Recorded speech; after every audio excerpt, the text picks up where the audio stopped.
Entonces, bueno, ya terminamos la sesión, dos sesiones, un poco más de dos sesiones, sobre manipulación del ciclo estral. A ver, vamos.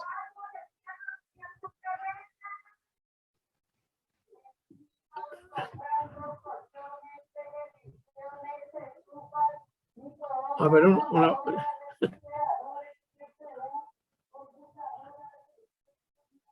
bueno, aquí no ganamos entre aviones y estos que compran de todo.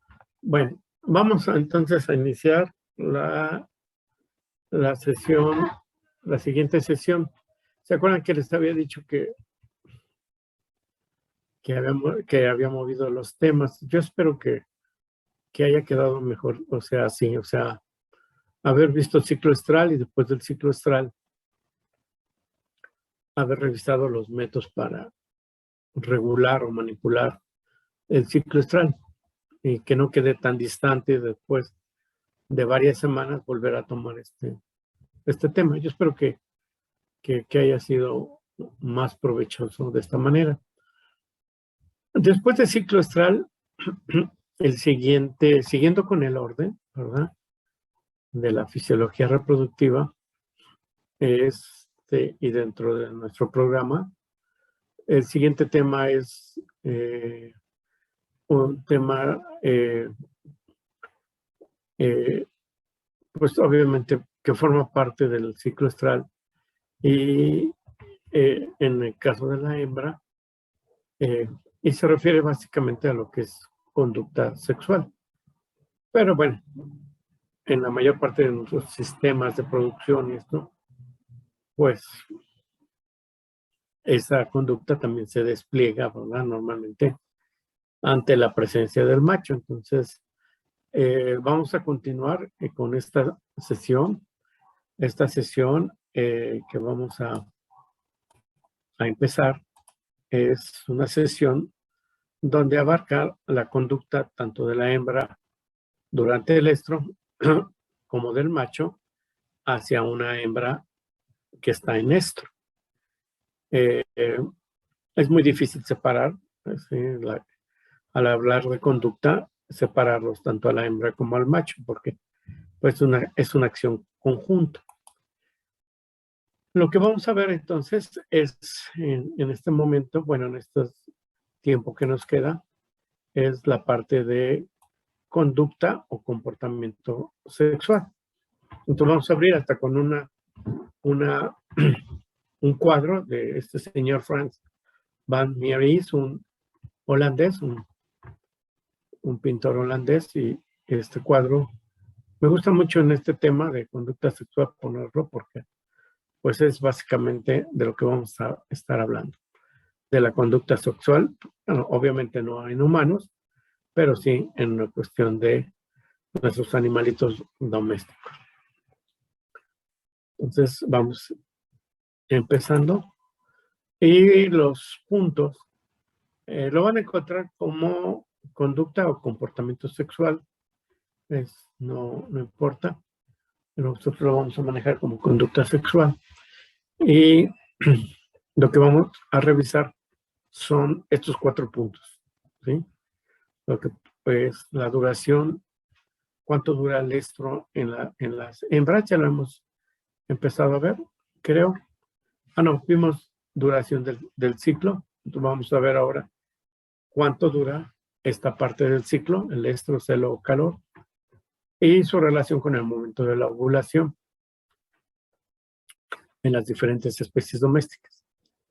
Vamos a ver en qué consiste, en términos generales, la conducta sexual de la hembra que está en estro y, como les decía, de la conducta del macho hacia la hembra en estro. Todo esto también tiene su aplicación, pues nada más así meramente conocimiento general y cosas de este tipo, sino tiene su aplicación, y su aplicación es una actividad muy importante en la mayor parte de lo que son sus animales domésticos. Y hablando de la parte reproductiva, es lo que se refiere a los métodos que se han desarrollado para poder detectar de manera más eficiente y precisa, ¿sí?, aquellos animales que están en esa fase de celo, de calor, ¿verdad? O de estro. Y es importante porque cuando estamos llevando a cabo un programa de manejo reproductivo, pues normalmente queremos, tenemos varias alternativas para darle servicio a una hembra. Una de ellas sería darle una monta natural.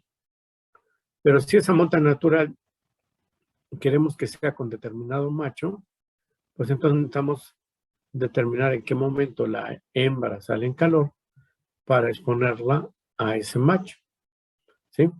En condiciones naturales normalmente van las hembras con un grupo de machos y ellos se encargan de detectar el calor y darle servicio. Pero cuando nosotros tenemos sobre todo un programa genético, a veces queremos dirigir la monta. Y sin duda es necesario un programa para detectar calores cuando vamos a utilizar la inseminación artificial. Entonces, esto es básico, conocer este comportamiento y llevarlo a la práctica. Y la práctica es, pues, el desarrollo de todos esos métodos que se utilizan para detectar celos en el caso de las hembras. Vamos a empezar, no sé hasta dónde vayamos a llegar, de no terminar el día de hoy, pues continuamos el día de mañana.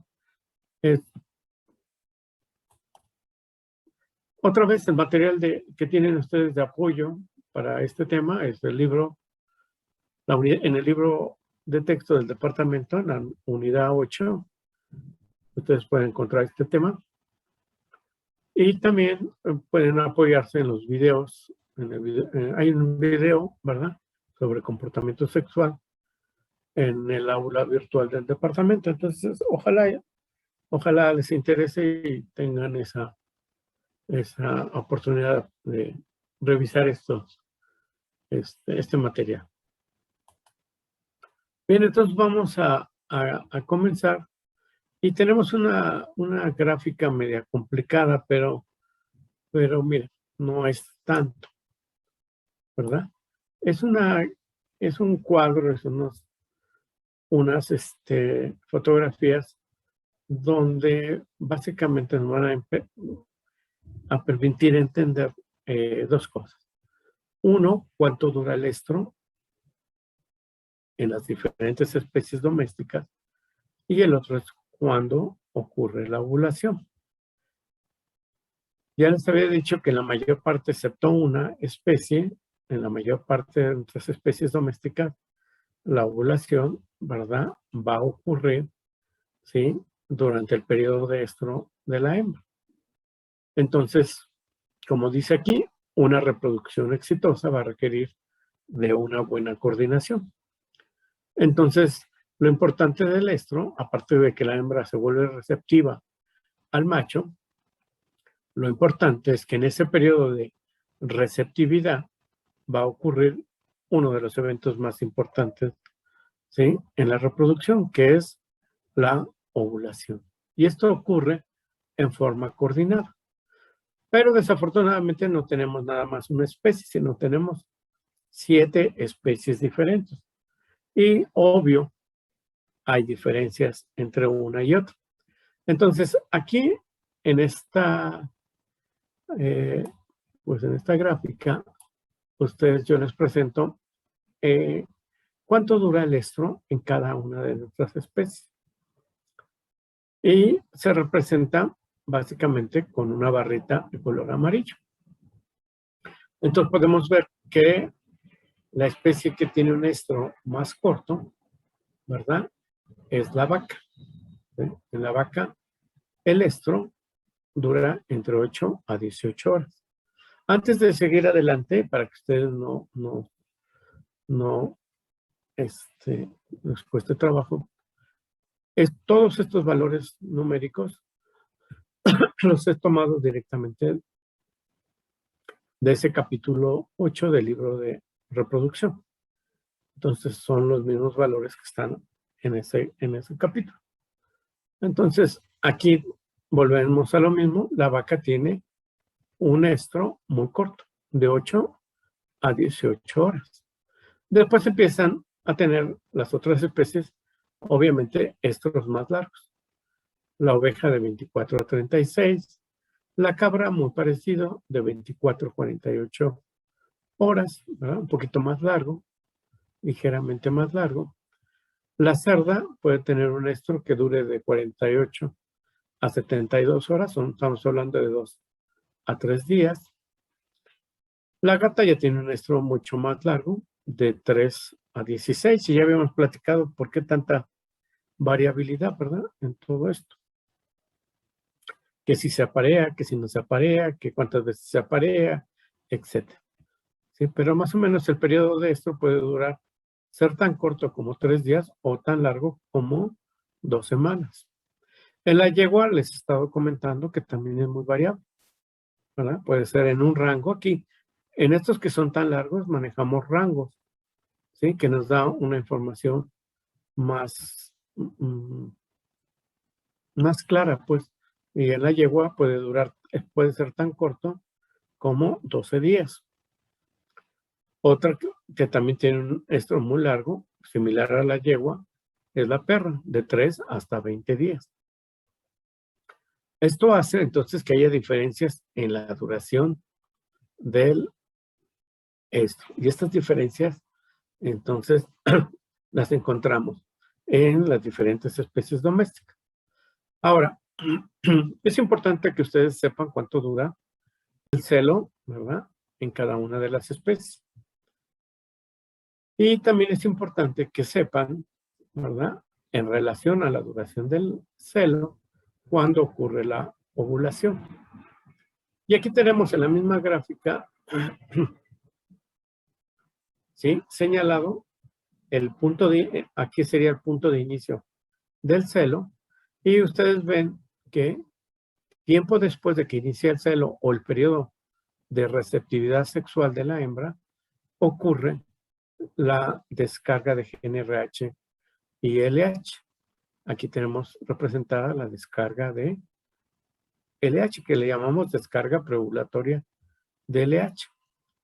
Y yo les comentaba, hay descargas que son de dos tipos. Bueno, descargas que son, ocurren en corto tiempo, son descargas, vamos a llamarle abrupta, en corto tiempo, y hay descargas que son, se llevan a cabo de manera persistente y duran más tiempo, como en el caso de la yegua y de la perra. Esto ya lo habíamos visto.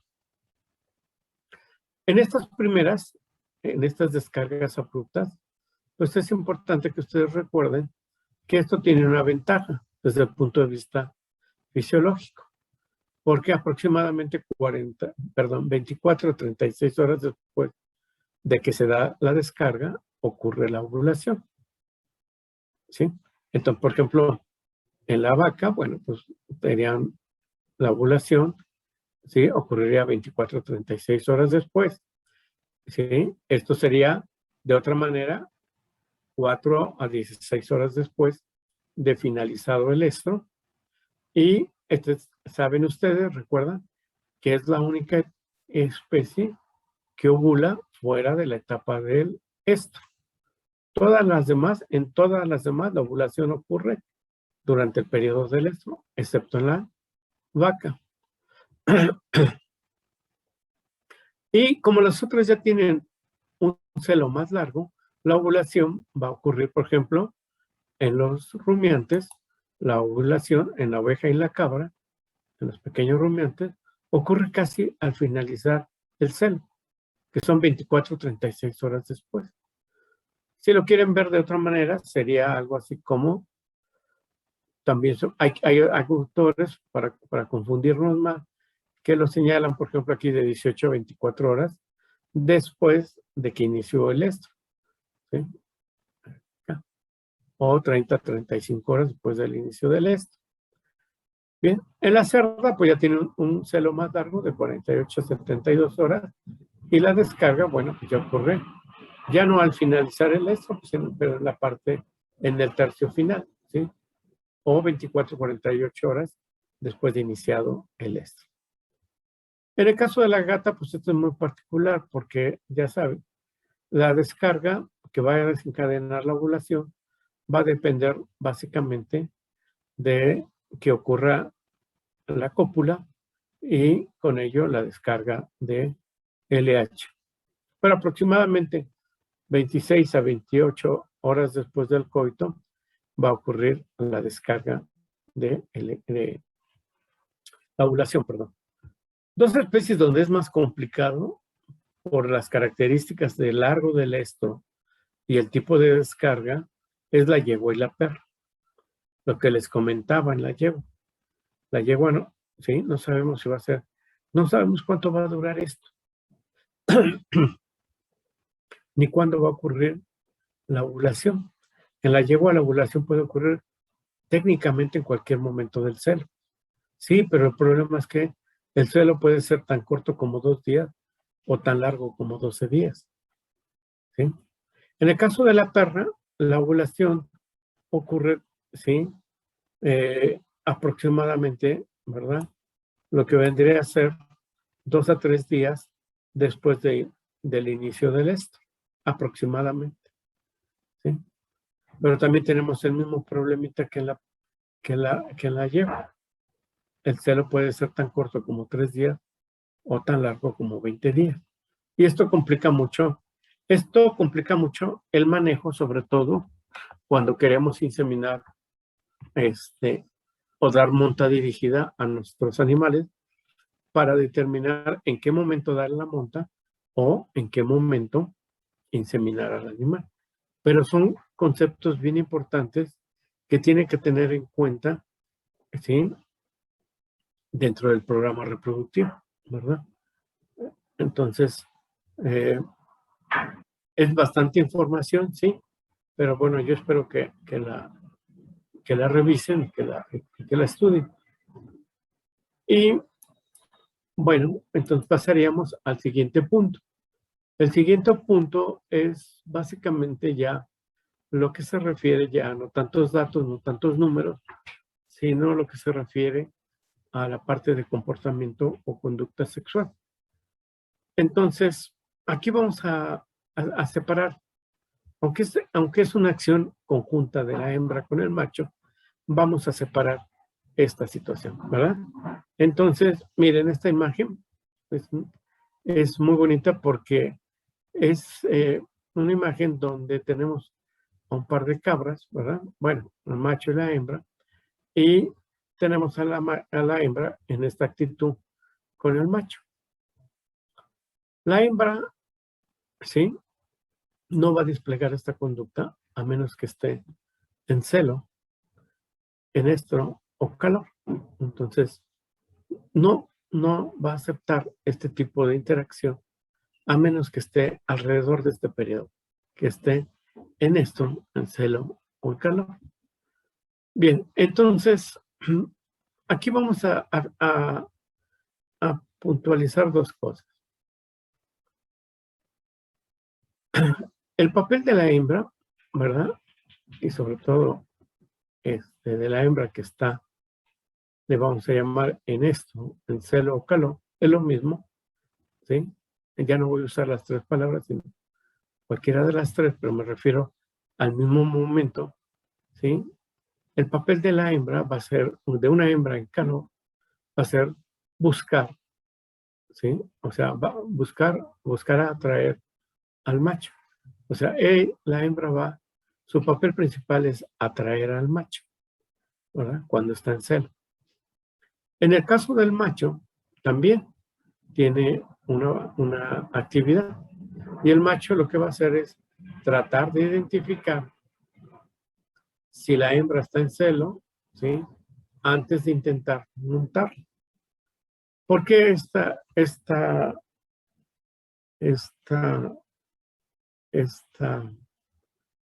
llamada de atención de intentar montarla? Bueno, porque primero va a tener que identificarla antes de intentar montarla, porque de montarla sin hacer una identificación, puede correr riesgos el macho. Si la hembra no está en calor, lo va a patear, lo va a morder, ¿verdad? Dependiendo de la especie. Entonces, lo que va a hacer es identificar. Entonces, el papel de la hembra en celo es atraer al macho.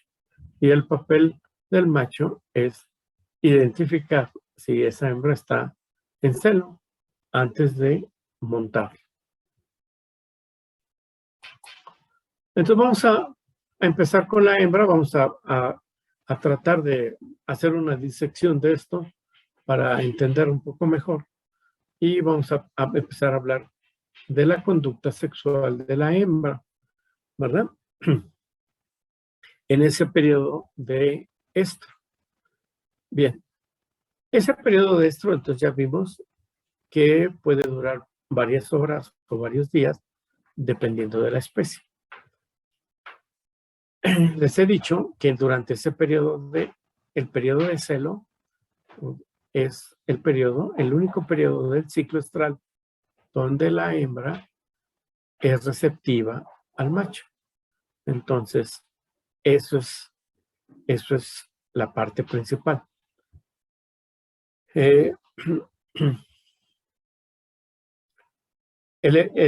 evento importante del ciclo va a ocurrir en esta etapa, en el estro, ¿sí? Excepto en la vaca, pero durante el estro va a ocurrir la ovulación.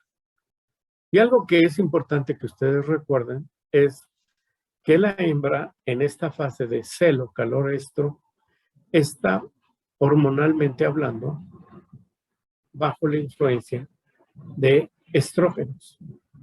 Tanto el aparato reproductor como los centros de conducta en el sistema nervioso central están siendo afectados por los estrógenos. Esos estrógenos provienen de los folículos que se están desarrollando, ¿sí? Para poder alcanzar el momento de la ovulación. Entonces, el aparato reproductor está estimulado por los estrógenos. Los estrógenos también, ¿sí? Estimulan al sistema nervioso central, a los centros que rigen la conducta, y la hembra modifica su conducta. Y no solamente eso, los estrógenos, ¿se acuerdan? Están retroalimentando. En este momento empiezan a retroalimentar al centro de secreción cíclica del hipotálamo, que nada más se activa cada 21 días, cada 17, si es una gata o una oveja, ¿sí? Y cada 17 días, cada 21 días, ocurre la ovulación. Bien. Podemos distinguir durante el estro de una hembra 3 fases o 3 momentos, ¿sí? Y que son, como ustedes ya lo están viendo, es básicamente un periodo que se le llama de atractividad, ¿verdad? Y este elemento, ¿verdad? Este comportamiento es para atraer al macho. Entonces hay elementos en la hembra de atractividad. ¿Se acuerdan que era lo fundamental? Atraer al macho. Primero hay que atraer al macho. Entonces hay todo un comportamiento que se despliega para lograr esa finalidad. Una vez que lo atrae y que el macho llega, ¿sí? Entonces empieza a desplegar otro componente del estro, que es un comportamiento, su comportamiento sexual activo en presencia del macho. O sea, ¿cuál va a ser tu conducta una vez que el macho ya está, ¿sí? Con ella? Entonces va a desplegar ese comportamiento. Y a esta fase o a este componente se le llama cortejo, ¿sí? Esta parte del cortejo. Que en nuestros animales domésticos está muy limitada por el manejo que hace el hombre, ¿verdad? Limita el despliegue de este cortejo en su totalidad. Y bueno, el elemento fundamental, ¿sí? Y el tercer elemento es el de receptividad, que es el componente principal del estro. La hembra está receptiva, ¿verdad? Y ¿Qué quiere decir esto de receptivo? Es que es la única fase del ciclo estral en la que va a permitir la monta del macho, ¿verdad? Y la cópula, ¿sí? Y entonces estamos hablando de un comportamiento copulatorio. Entonces, estos son los 3 componentes que despliega una hembra durante el estro. Atrae al macho, después interactúa con él, ¿verdad? Y ¿cómo se llama? Permite la cópula. Entonces, tenemos esos 3 elementos. ¿Hasta aquí alguna pregunta, alguna duda?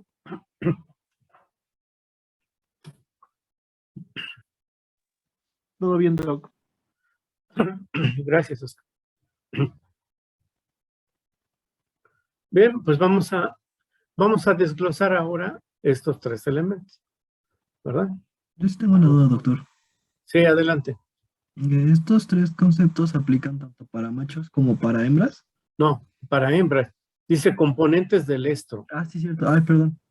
El macho no manifiesta esto. Sí, perdón, doctor. Sí. Después vamos a ver la parte del macho.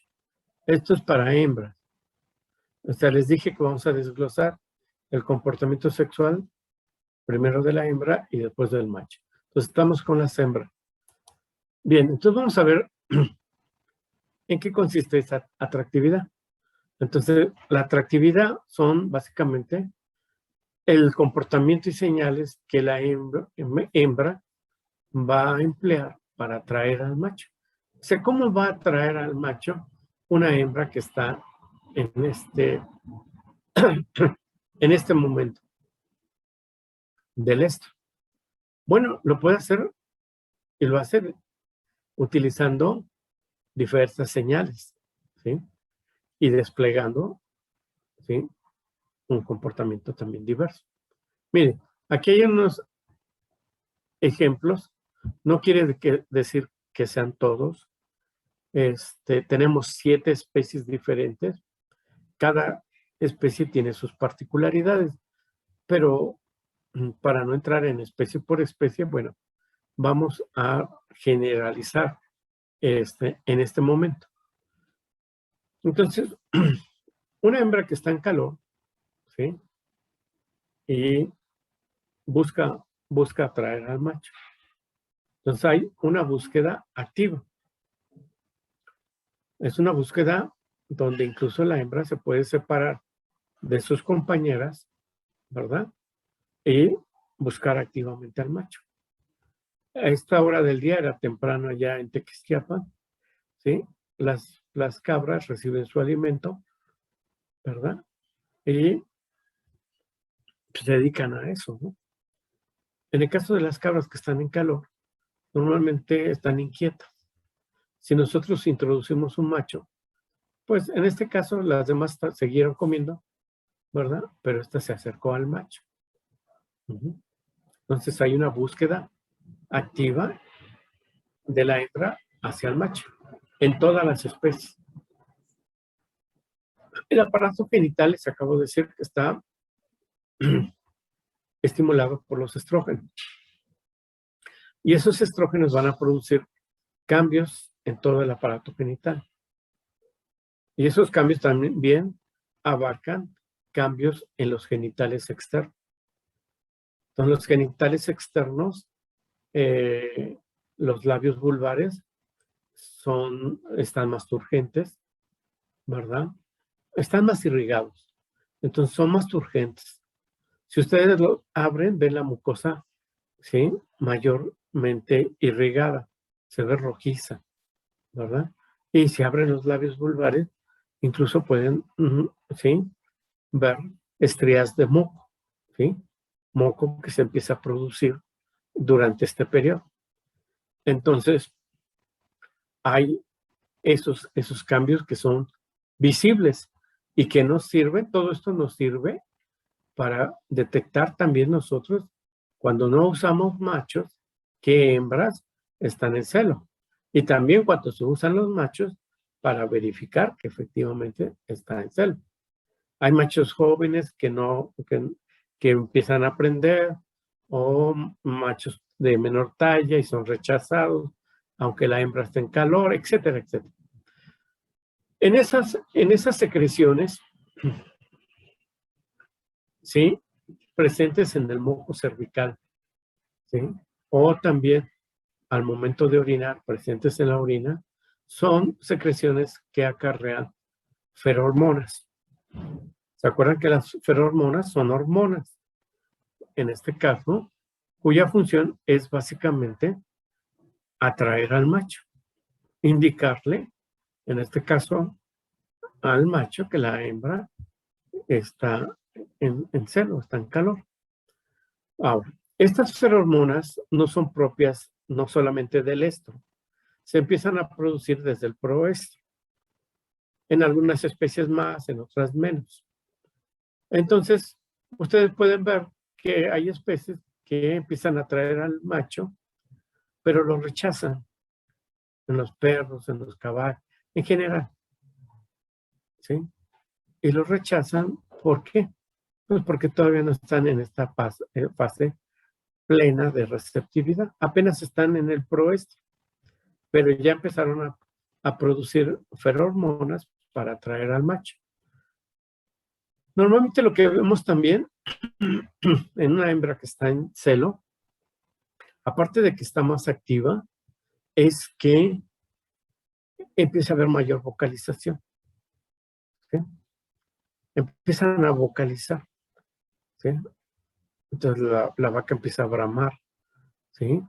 Normalmente no lo hace más que generalmente cuando están en calor, ¿sí? O el ronroneo en las cerdas, o los chillidos en las gatas, ¿verdad? Entonces empiezan a vocalizar y es también parte de tratar de atraer al macho. Bien, entonces, este es un aspecto importante, atraer al macho. Ahora, hay aquí una situación importante que yo no sé si ya lo habrán visto. Creo que llevan algo de etología o no sé, algo así, de una materia.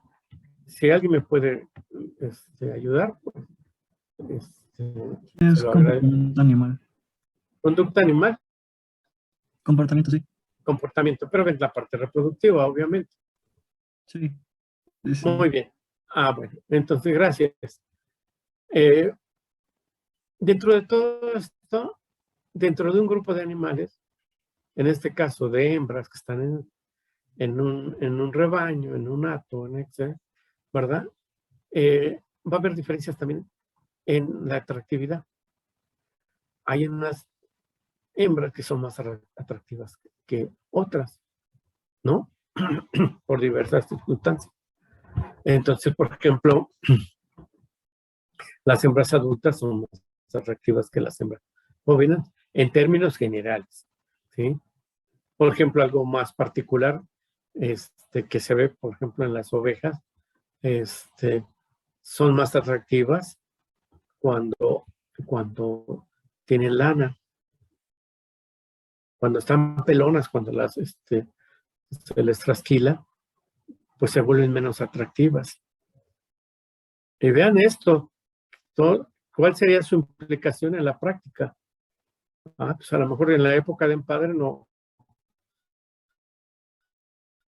no trasquilar o hacerlo antes, ¿correcto? ¿Sí? Bien, entonces, esto no vamos a profundizar más porque, bueno, me acaban de confirmar que sí llevan todo un semestre de comportamiento, entonces, nada más estamos puntualizando la parte del esto. Bien, ahora miren, vean qué interesante. Aquí tenemos algo en relación a la búsqueda activa, ¿sí? Y tenemos como ejemplo a la vaca, ¿sí? Esto se da en todas las especies. Aquí tenemos, por ejemplo, una figura donde se dice, hay una relación entre la actividad física, ¿verdad? Y los ciclos reproductivos. ¿Cuándo se da la actividad física dentro del ciclo reproductivo? Y vean qué interesante. No puedo quitar esta barrita. Entonces tenemos aquí para 4 o 5 especies su ciclo, ¿no? Su ciclo estral en la mujer, el ciclo menstrual. Y vean, es un trabajo que se publicó hace mucho tiempo. Y aquí está una sencilla, donde mide la actividad física de los animales. Entonces, vean, aquí está la fase de esto, la menstruación y la menstruación. En el caso de las especies domésticas, la vaca y la cerda, pues el roedor no es doméstico, pero bueno, aquí está. Y en el humano, sí, ustedes pueden ver cuando se da más esa intranquilidad, ese incremento de la habilidad motor. Durante el esto. Y miren el caso de la mujer que interesante. Obviamente no tiene esto, pero a la mitad del ciclo menstrual, cuando ocurre la ovulación, hay un incremento de la actividad motor. Vean, entonces qué interesante. Hay un incremento. La hembra está buscando activamente al macho. Y miren hasta dónde llega todo esto. ¿Sí? Siempre se busca aplicar el conocimiento. Siempre hay que buscar cómo aplicar los conocimientos.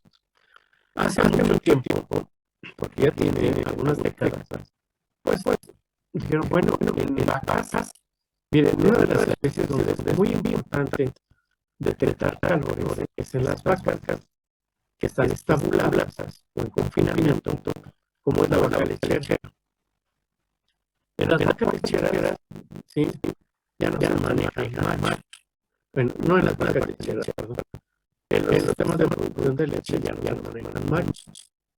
Entonces, alguien tiene que detectar los calores para después darle servicio a la vaca.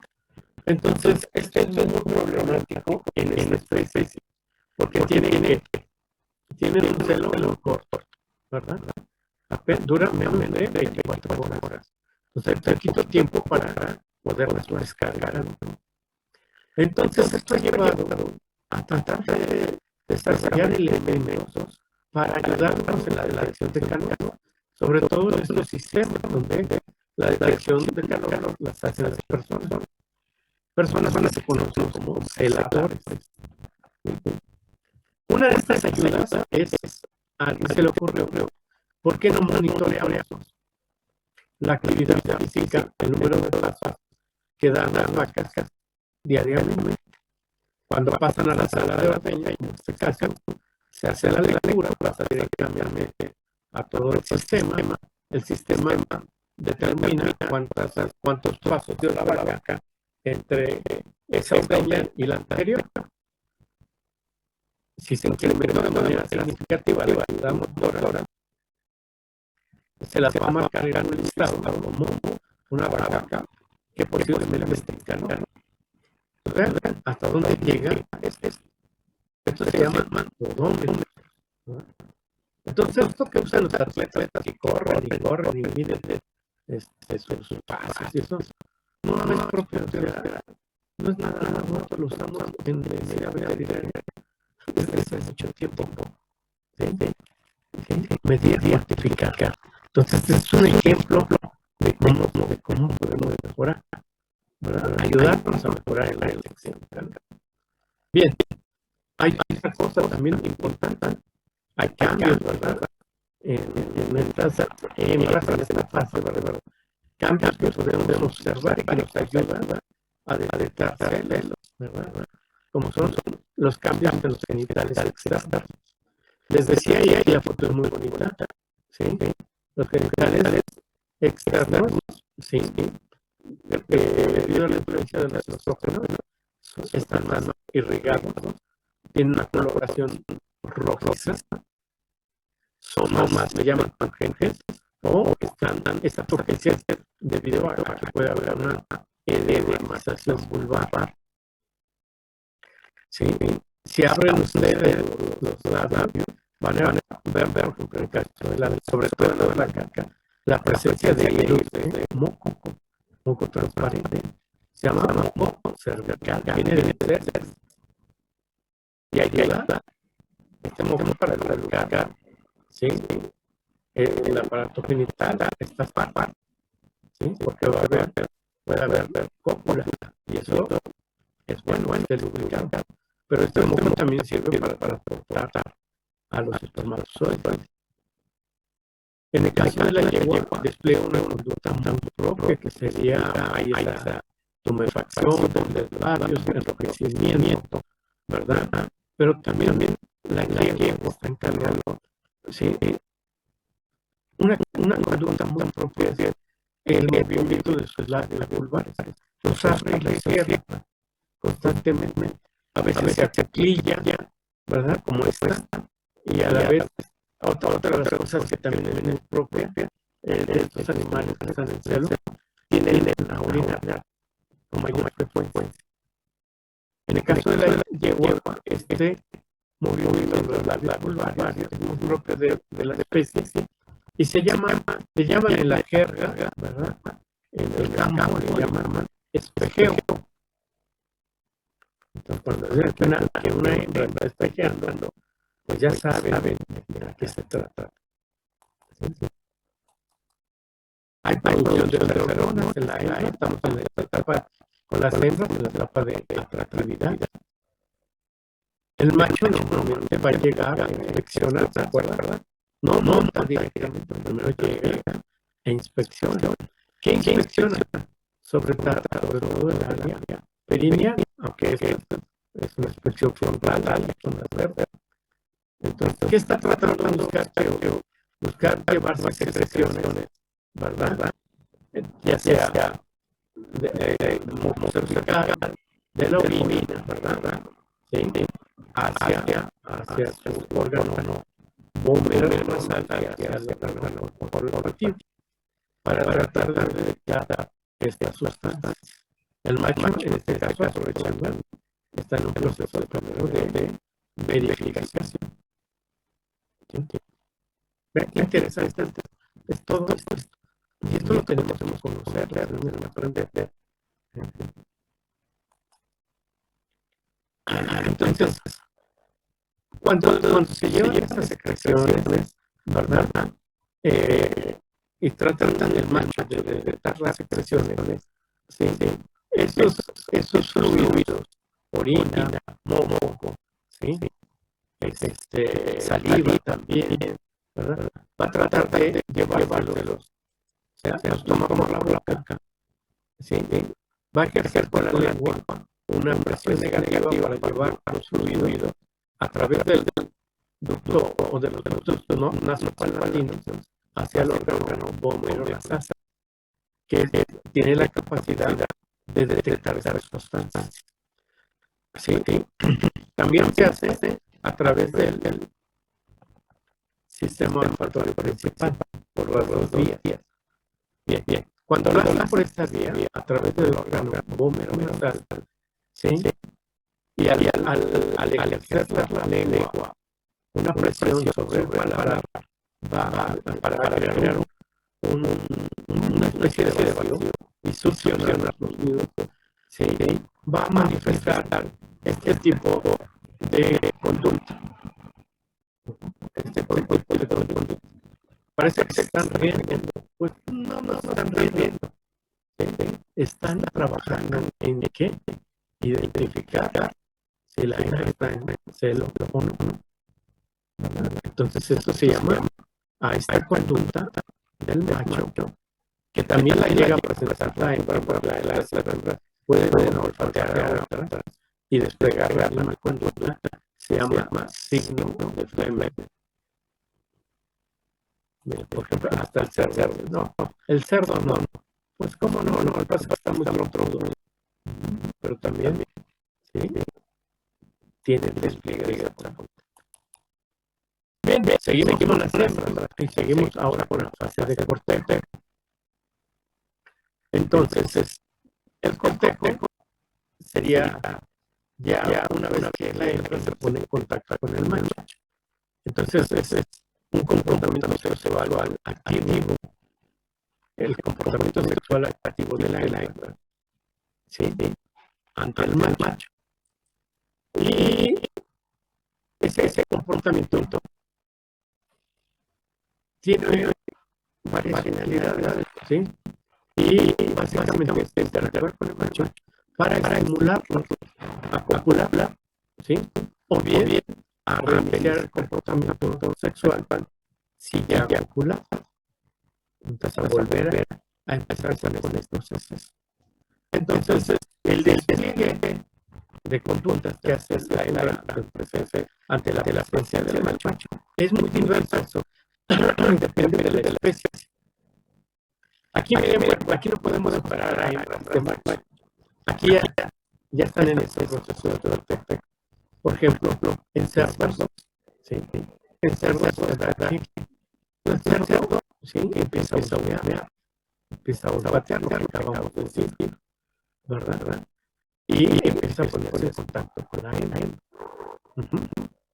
Entonces, empieza a haber esta interacción que vemos aquí. ¿Sí? A veces hay peteo, ¿qué es eso? La empuja, ¿verdad? La huele. Y todo eso lo hace previo a la monta. En el caso de los rumiantes, ¿verdad? Sucede lo mismo.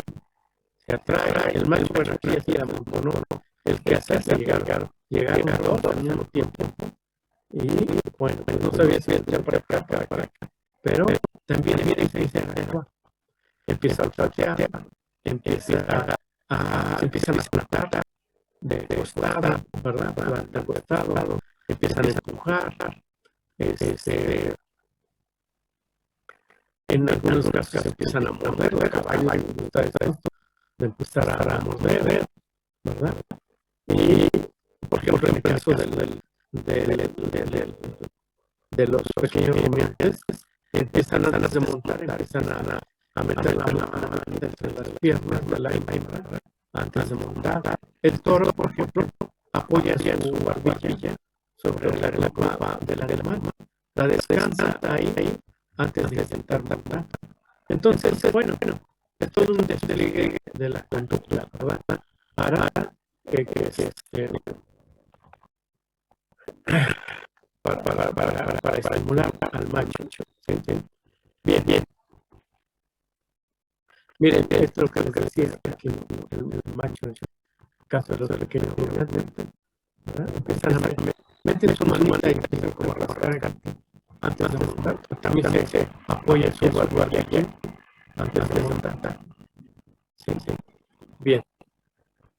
Después de todo eso, el periodo, la parte de receptividad, que es el comportamiento copulatorio de las hembras, que además va a asegurar o facilitar la cópula. ¿Cómo es? O sea, la hembra va a cooperar. ¿Cómo va a cooperar? Va a cooperar primero, ya no moviendo, se queda quieta. Segundo, una vez se queda quieta, bien, empieza a adquirir una postura para facilitar la cópula. A esa postura se le llama estado de lordosis. Entonces, aquí no da muy bien, muy clara, pero arquea el lomo, donde es fácil de ver, ¿verdad? Y de distinguir es en los gatas, ¿verdad? La gata no solamente se queda quieta, sino se echa. ¿Sí? Todas las hembras hacen la cola, ¿verdad? Y la hembra, en este caso la gata, facilita también. Se arquea, facilita ese estado, se llama estado de lordosis o postura de apareamiento. Y todo esto es desencadenado, ¿verdad? Este estado de lordosis por los estímulos que está recibiendo tanto la hembra como el macho, ¿verdad? En este caso, el estado de lordosis de la hembra. Entonces, a través del olfato, del oído, del ojo, a través de los órganos de los sentidos, recibe esta información. La procesa, llega al hipotálamo, ¿verdad? Sí. Y empieza a emitir una respuesta que viaja a través del cerebro, médula espinal, por donde terminan hasta los músculos responsables de manifestar la lordosis y los que van a soportar la moda. Entonces, todo esto está perfectamente coordinado, tanto en la hembra como en el macho. Bien. A ver. Muy bien. Hasta aquí alguna pregunta. No. Gracias.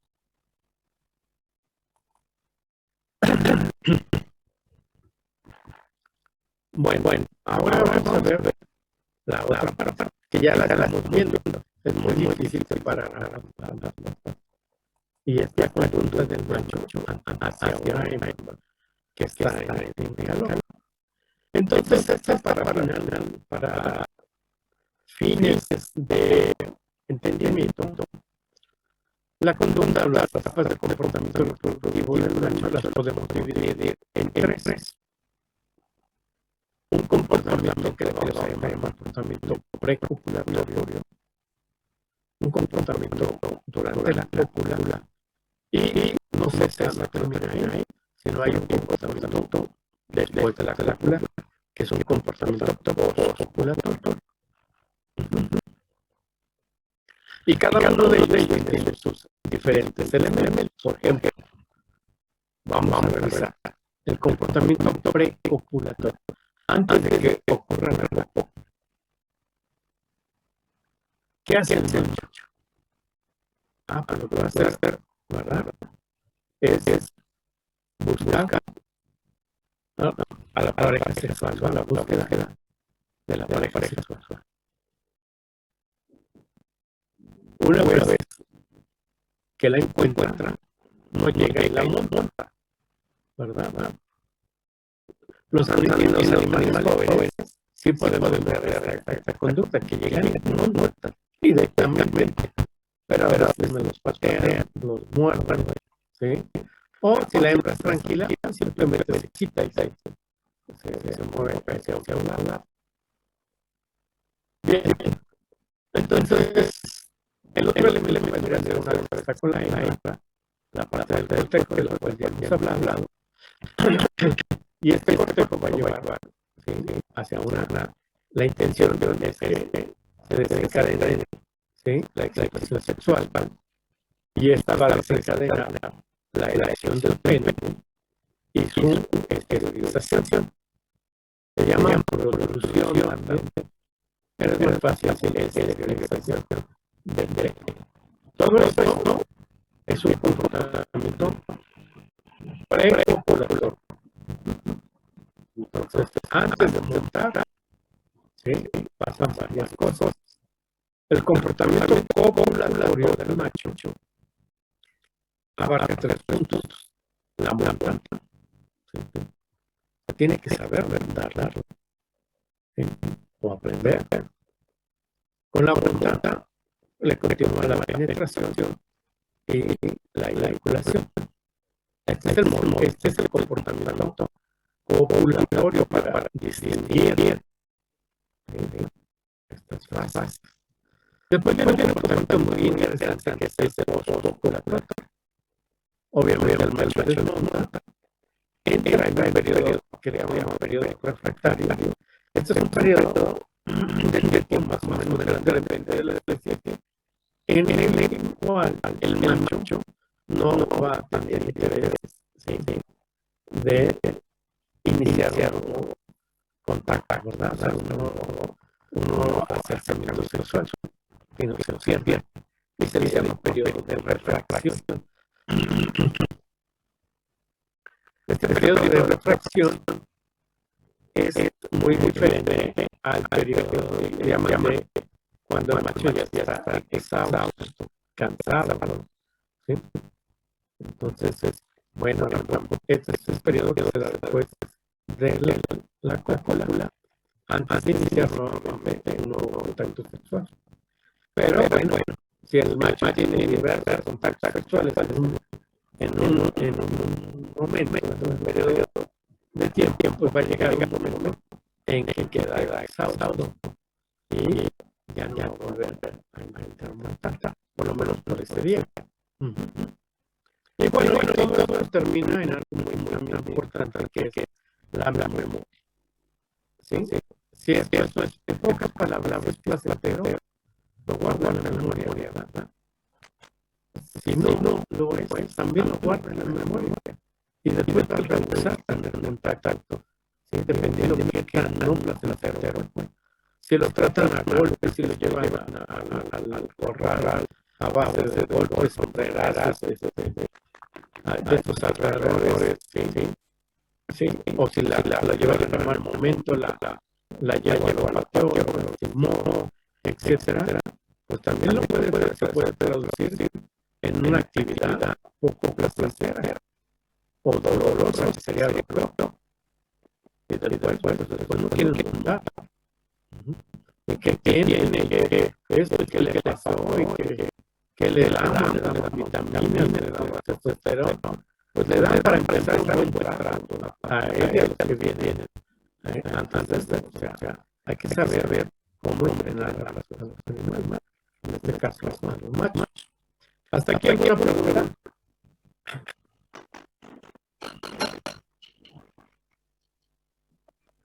Claro.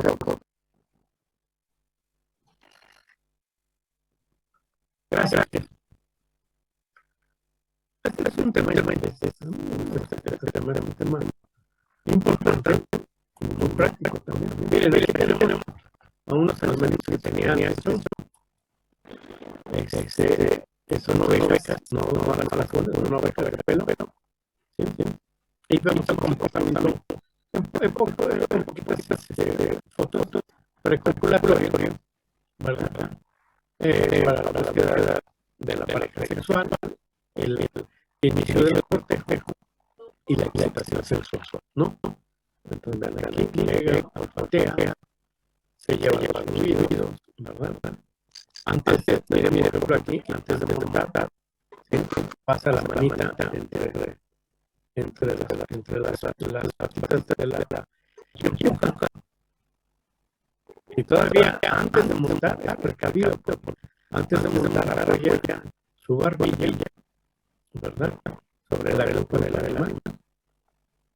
Vean, la hembra por su parte está cooperando. A ver, alguien apague su micrófono, hay un micrófono. Hay un micrófono abierto.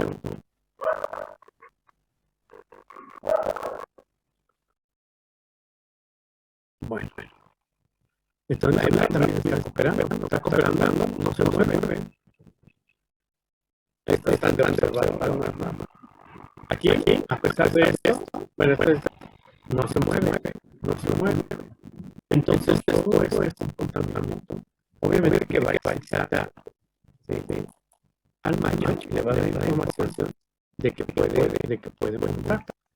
Pero mira, lo interesante también es que está pasando dentro de un organismo.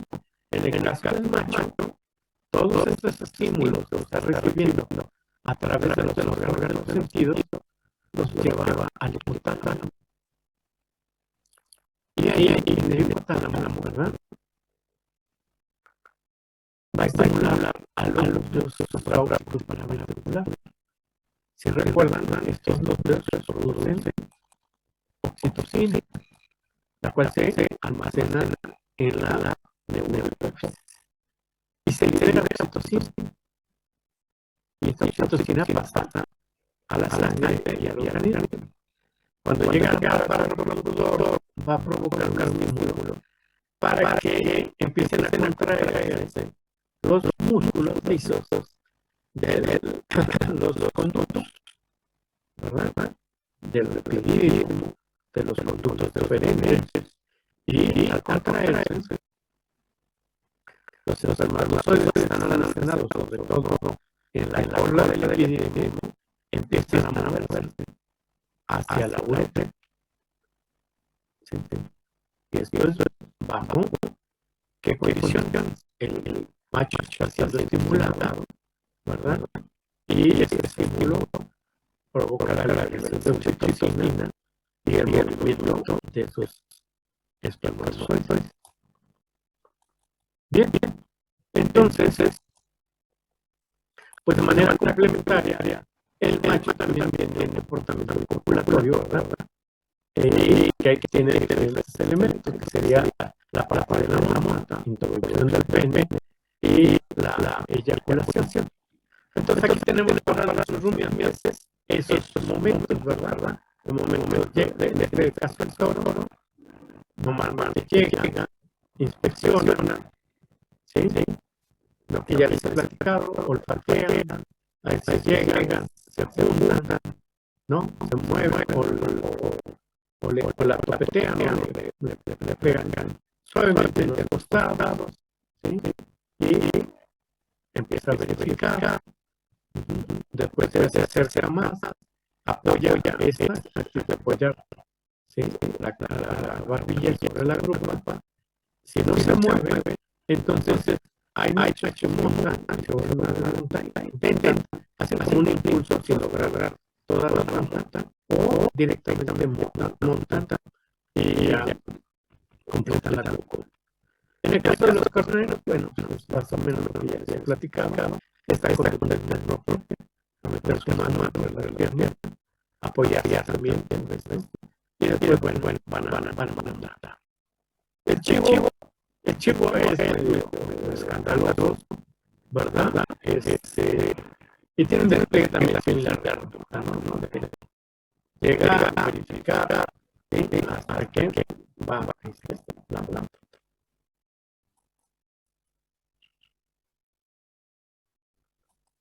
En el caso de los caballos, pues si ustedes han visto, es una conducta muy, hay mucho movimiento.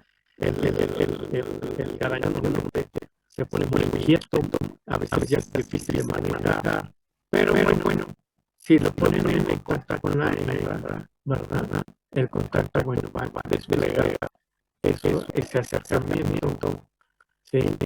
A veces empujar sobre el topeteo, empujar sobre los costados, a veces muerden, ¿verdad? También, ¿sí? A veces intentan matar antes de morder y normalmente lo van a conectar con la mano. Y bueno, cuando me dan caso de cerdo, hay toda esa interacción. Hay dos especies muy interesantes en cuanto a la conducta sexual, y con eso vamos a terminar el día de hoy. Y una es la conducta sexual de los perros. La conducta sexual de los perros es muy característica, ¿no? Aquí tenemos en esta figura, ¿verdad? Dice los estados de ser el apareamiento en el perro. Si ustedes seguramente lo han visto, tiene perros, ¿verdad? Bueno, tiene toda esa cosa de acercamiento, de inspección, etcétera. La perrita se acerca, bueno, lo que va a suceder es que va a botar el macho, ¿verdad? Y el macho, si se han visto, como que, o sea, toma esta parte de la pelvis y ahí se me fue la palabra, como que se engancha, ¿verdad? Y se asegura y empieza a tener movimientos oculares. Y este es un periodo más o menos breve de tiempo, corto, que lleva más o menos unos 2 minutos. Fase de la ¿sí? Cuando está aquí, cuando empieza la monta, penetra y empieza a tener movimientos oculares. Después va a suceder algo, bueno, aquí vemos el texto, ¿sí? Llega a ver también en la parte, sobre todo, de llegar esos a tener una actividad eyaculatoria intensa y que hace que incluso se pueda separar un poco de la visión, pero bueno, nada más. Y después entra en una conducta muy propia de la especie. El macho desmonta sin sacar el pene, ¿verdad? El pene está, por decirlo así, sujeto a la aparato genital de la hembra a través del bulbo peniano. Queda sujeto, se engancha. El perro baja, gira, ¿sí? Y se pone en posición contraria a la hembra. Y queda así. Le dicen los de la clínica que está abotonada, que queda abotonada. Y no se puede separar en la función de bulbo peniano. Y aquí va a entrar en lo que llaman una segunda etapa de la clácula. Es una etapa muy larga que puede durar desde 5 hasta 45 minutos. ¿Sí? Pero es una etapa también no menos importante, porque durante esa etapa sigue el perro sigue eyaculando. Y es una etapa que a veces causa conflictos, sobre todo como los que no saben de esto, personas adultas, ¿no? Las abuelitas, empiezan ahí cochinos, que se paren y eso, y que echen el agua fría. Y a mí me ha tocado ver todos que así señalan que cochinos, que echen el agua fría.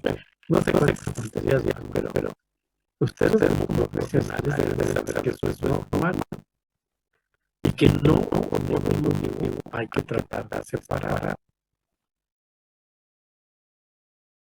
No quieren dañarlos. Entonces hay que dejarlos así. Normalmente cuando sucede, sobre todo en estas especies, servicios, montas facilidades, pues normalmente con que esté el dueño del perro, ¿verdad? Tenga el control del perro, y no se lleva la perrita hasta el perro. O a veces también sucede lo contrario. Pues vas dos personas, que manejan los animales, ¿verdad? Y suficiente para dejar tranquilo, ¿no? Pero a veces parece fiestas, que invitan a esto, invitan a aquel. Entonces, bueno, se los comento nada más. Bien, otro que tiene una conducta sexual, otro que tiene una conducta sexual muy interesante es los gatos. Los gatos. Estamos hablando de los gatos domésticos. Entonces, una de ellas es la postura de los dosis que adquiere la hembra, ¿verdad? Muy propio. O sea, facilita, ella vaya, facilita las cosas. ¿Sí? Entonces, aquí a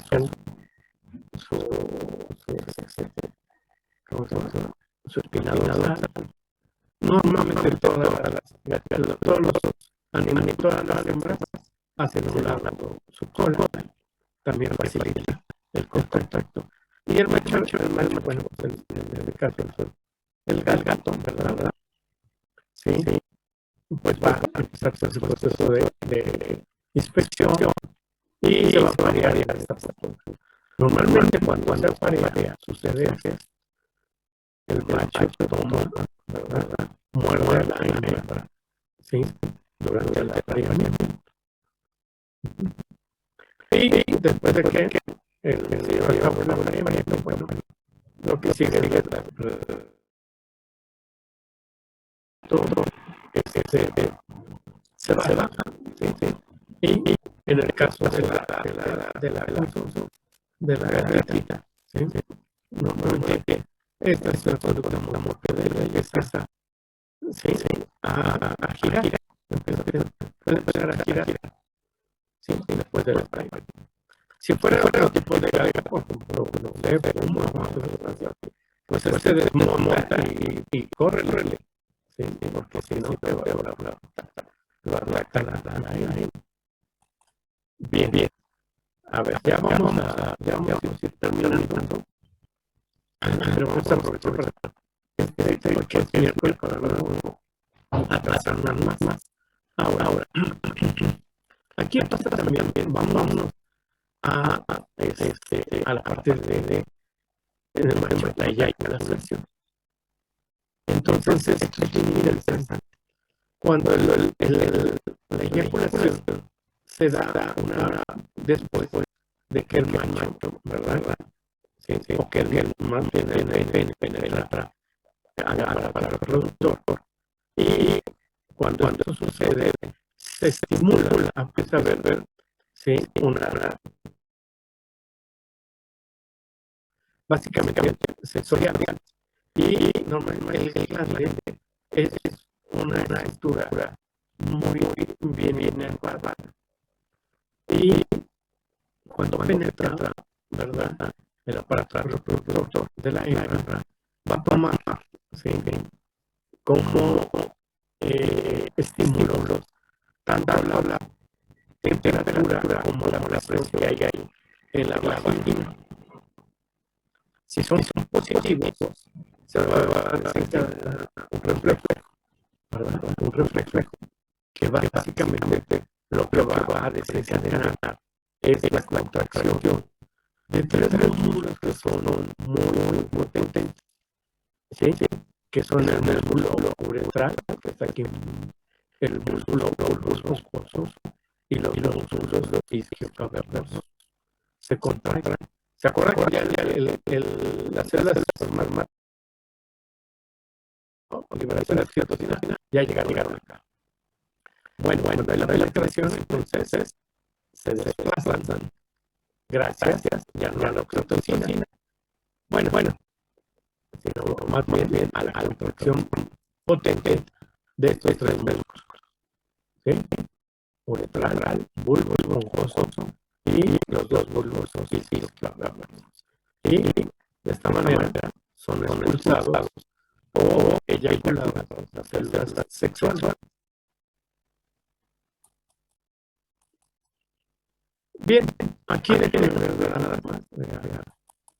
Sí, con esta vamos a terminar con esta figura. Y aquí tenemos algo interesante que es como el comportamiento copulatorio, o sea, ya de que penetra y eyacula, va a variar entre nuestros animales domésticos, de fotos y algunas observaciones. Entonces, según la velocidad a la que se lleva a cabo la cópula, los animales domésticos se pueden clasificar como copuladores rápidos, o sea, penetran, eyaculan con mucha rapidez, ¿sí? El toro, el carnero.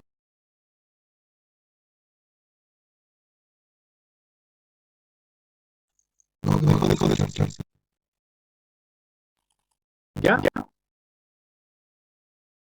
Ya. Bueno. Entonces, vuelvo a repetir, hay copuladores que son que montan, penetran, eyaculan rapidísimo, ¿sí? Entonces, ¿quiénes son muy rápidos? El toro, el carnero, el chivo, el gato. Y esta cópula son tan rápidos que les lleva algunos segundos, 1 o 2 segundos, ¿verdad? Y completan la cópula. Esto es bien interesante. Cuando colectamos semen, tenemos que ponerlo en estas especies muy avanzado, que esto lo van a hacer seguro, pero si queremos hacer la obtención de semen, tenemos que estar bien. Hay otros que son muy lentos. Este proceso lleva 35 minutos, media hora, al cerdo, y hasta 50 minutos sin alimentar. Y se les clasifica como copuladores lentos, muy lentos. Bien, y esta línea intermedia sería el caballo, más o menos de 30 a 60 segundos. Y se clasifica como copulador intermedio.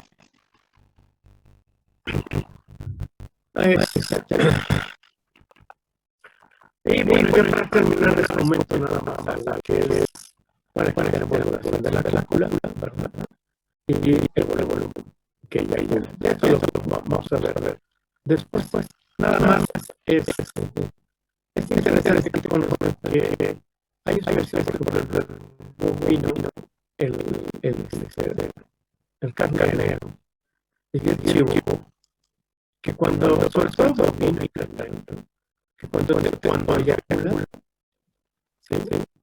se impulsan, y es un impulso tan fuerte que se separan del suelo, pegan un brinco, un salto.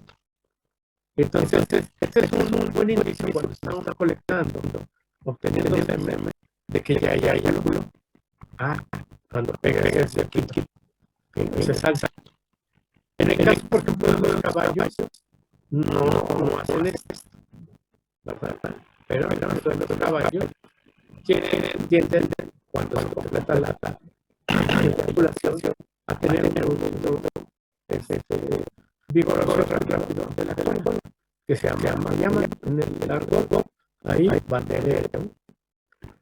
En el caso del cerdo, nos podemos dar cuenta cuando están eyaculando, empieza a ver contra el testicular, más bien, se ve el escroto que se está moviendo, y obviamente se está moviendo los testículos, por lo que veo, sí, prácticamente la contracción del escroto, ¿verdad? Y en el caso de los perritos, pues hay un movimiento, sobre todo del ala, cuando ocurrió la eyaculación. Entonces, son cosillas que les pueden servir para saber si ya se hace o no una eyaculación.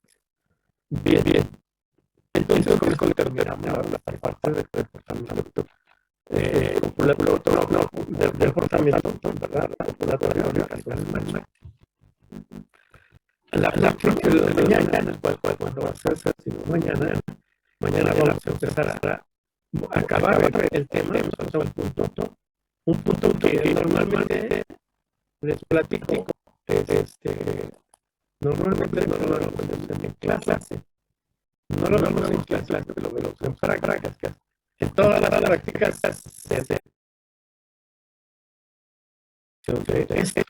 como se acaba, en vaca, en cerda, qué sé yo, cómo se puede hacer la elección de gestos en estos animales para,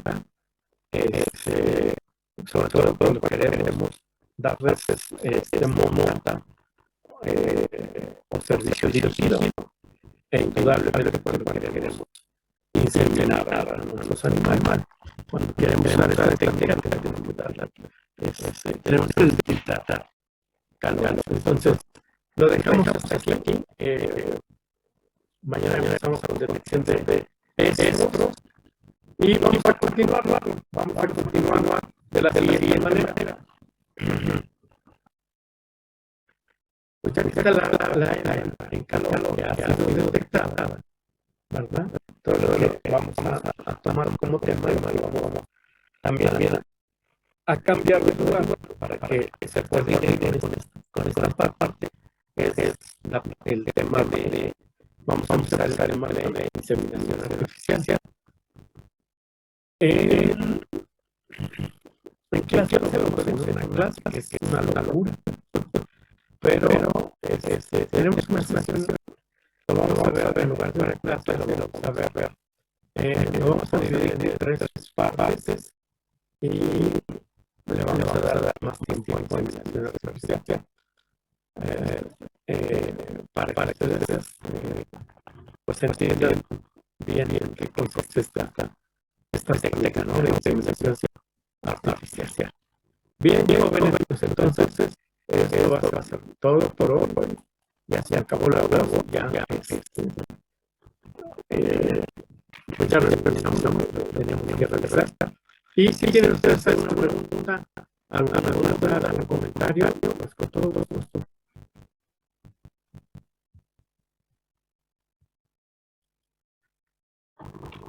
Bueno. Como dices, como dices, el padre, pues si no cae para siempre, bien, pues entonces, sin más, me despido, que pasen una buena tarde, y nos vemos el día de mañana. ¿Quieres decirle adelantando? Pues puede empezar a ver el tema de inseminación artificial. Bien, más buena tarde, nos vemos mañana. Hasta luego, vaya bien. Gracias.